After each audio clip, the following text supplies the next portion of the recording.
Hola, soy el doctor Rafael Alvarado, urólogo pediatra, y en esta ocasión vamos a hablar acerca de la definición y la epidemiología de la enuresis. La maduración es un proceso que varía en su inicio. La fase de transición inicia más o menos a los 2 años. Sabemos que las niñas siempre empiezan antes, más o menos a los 18 meses, y los niños un poquito después, alrededor de los 2 años, 2 años y medio. Por eso se generaliza y se dice que la fase de transición empieza más o menos a los 2 años. La fase de transición es el paso de la función urinaria infantil, es decir, involuntaria y refleja, a la función adulta, consciente y voluntaria. Alrededor de los 2 años se adquiere conciencia de la vejiga llena. Entre los 2 y los 3 años se desarrolla la capacidad de detener o iniciar la micción. Es decir, es esta etapa en la que el niño empieza a jugar con esta parte de avisar, de aguantarse, de esperar la indicación para que vaya a vaciar la vejiga, y más o menos alrededor del 4.º año, el ser humano mejora su control primero del esfínter y después del detrusor hasta llegar a la fase adulta. Es importante conocer esto porque alrededor de los 4 años es más fácil para los niños aguantarse que iniciar la micción. Y es exactamente en esta época en la cual los niños perfeccionan todas sus estrategias para no ir al baño, ¿sí? Lo cual pues provoca al final enuresis y otro tipo de problemas. Este problema tenemos que entender que es un problema muy complejo y que lo hemos dividido para entenderlo y para estudiarlo, pero realmente todas las vertientes inexorablemente nos llevan a que todo esto se entrelace. Entonces, claro que, bueno, los psiquiatras, los psicólogos, pues ya dieron su definición, la cual se me hace muy completa, que es, la definen como el vaciado repetido de orina en la ropa o en la cama, voluntario o involuntario, y debe ocurrir 2 veces por semana durante 3 meses al menos, o causar molestia clínica significativa, con una edad cronológica o mental más o menos o aproximadamente de 5 años. Tenemos que tener muy, muy claro que la presencia de trastornos afectivos o de comportamiento o vivencias estresantes son un factor muy, muy importante para la presentación de enuresis secundaria. La enuresis, desde el punto de vista médico, pues ha tenido muchísimas evoluciones, y la Sociedad de Continencia, la Sociedad Internacional de Continencia en Niños, ha hecho esfuerzos brutales para poder lograr algo que sería muy deseable, es decir, que tengamos el mismo lenguaje, que tengamos definiciones semejantes para podernos poner de acuerdo y poder hablar de lo mismo. La definición de enuresis de la Sociedad de Continencia Infantil es muy sencilla, es la pérdida involuntaria de orina más de 2 veces al mes durante 6 meses, ¿sí? Después de los 5 años. Pero aquí lo importante es que esta sociedad ha tratado de unir o reunir pediatras, urólogos, psicólogos, psiquiatras, fisioterapeutas y una serie de profesionales, no solo de Estados Unidos o de América, sino de Asia, de Europa, incluso de África, para tratar de llegar a un consenso y poder referirnos a lo mismo con los mismos nombres. El mayor beneficiado de todo esto sería el paciente, porque los pacientes son los receptáculos finales de lo que les decimos. Y si un doctor les dice una cosa y el otro profesional les dice otra cosa, el paciente al rato ya no sabe qué es enuresis, ¿no? O a qué atenerse, de qué estamos hablando. Entonces, siempre todos estos esfuerzos serán muy valiosos y deben ser tomados en cuenta.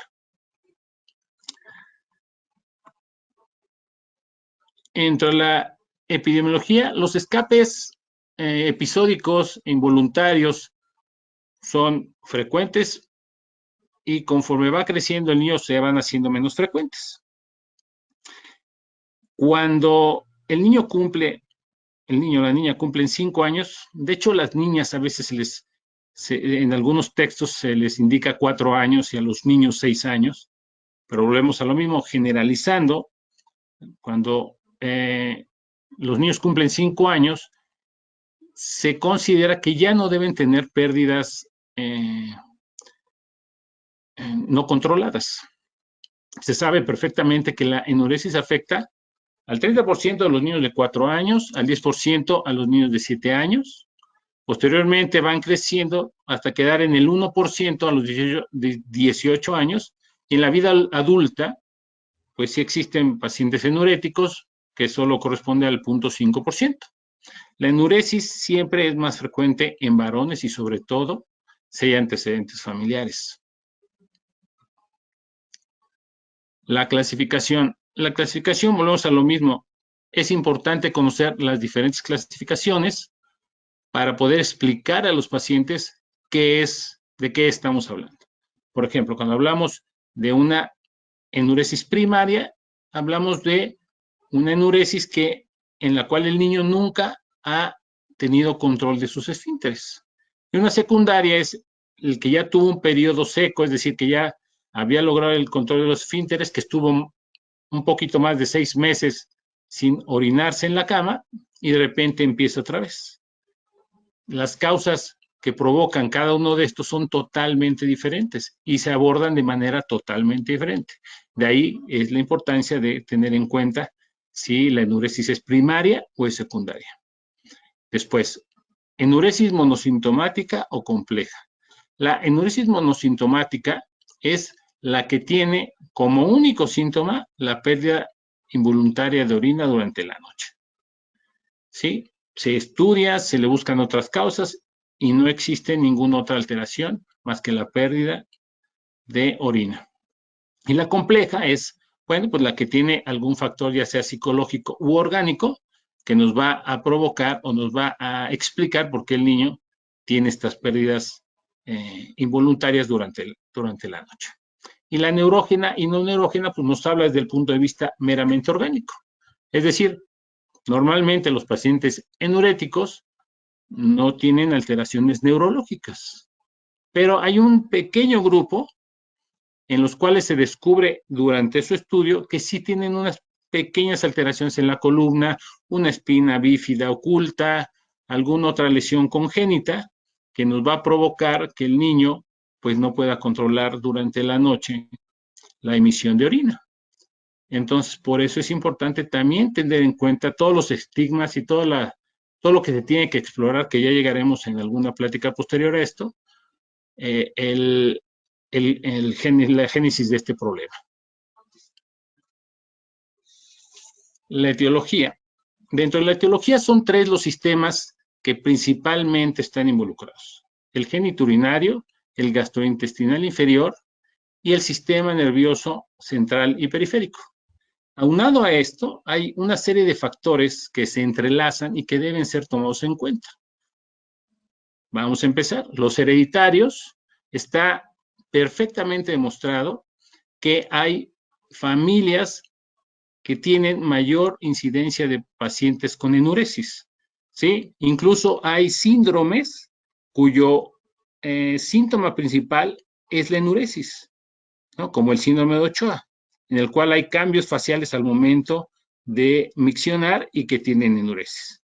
Los madurativos son cuando existe algún factor social o personal que evita o dificulta la evolución normal del control urinario adulto, ya sea por un entrenamiento muy tardío, muy laxo, o al revés, porque son demasiado exigentes y esto puede provocar alteraciones en la maduración del niño.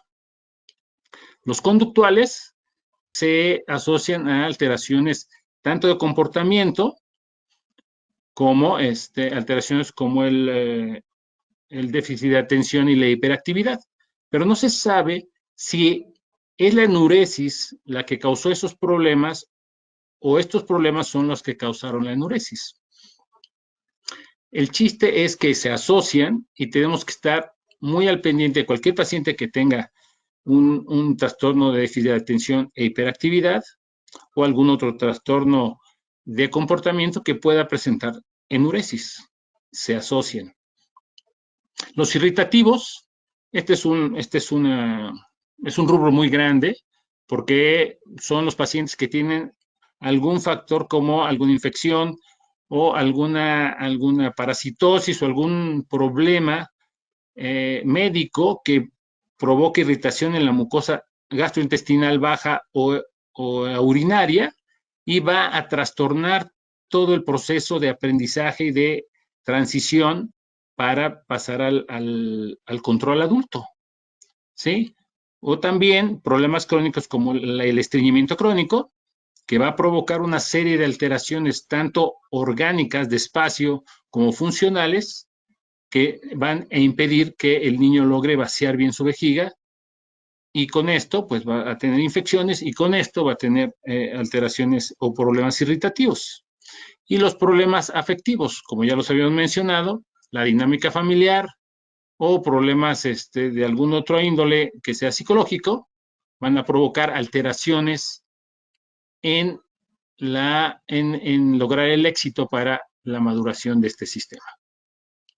Entonces, la alteración del buen funcionamiento de la vía urinaria puede originar pérdidas de orina, aumento de las presiones vesicales o vaciamiento vesical incompleto, lo que se conoce como orina residual.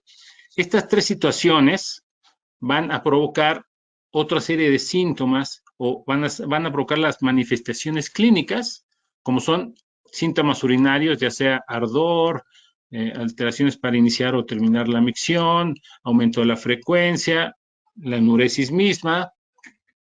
Puede provocar deterioro de la vía urinaria porque al estar trabajando con presiones aumentadas, no solo hay escapes de orina hacia afuera, sino escapes de orina hacia los riñones. Entonces puede provocar reflujo vesicoureteral y con esto daño renal.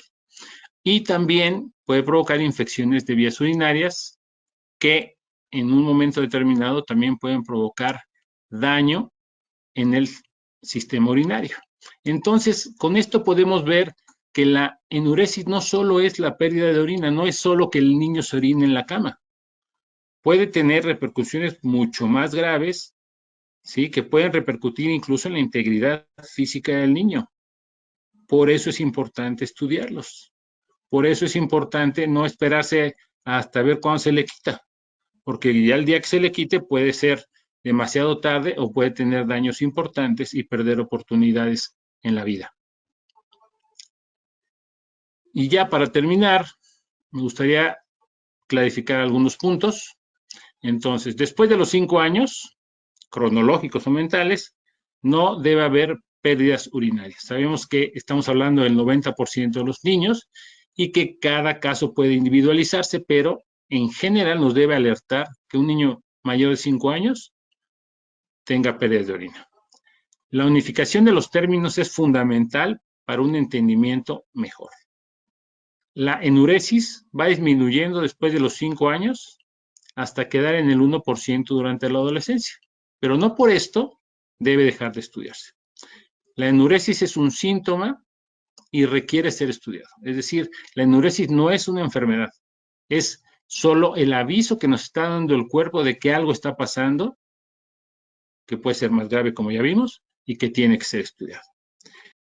Y afortunadamente en esta época existen herramientas como la ropa interior desechable que le ayuda a los niños y a las niñas a tener un mejor tratamiento y un mejor seguimiento, ya que estos tratamientos son largos, pueden llevar meses e incluso años. Y el tener a la mano este tipo de herramientas les va a ser mucho más fácil y más llevadero su curación. Muchas gracias.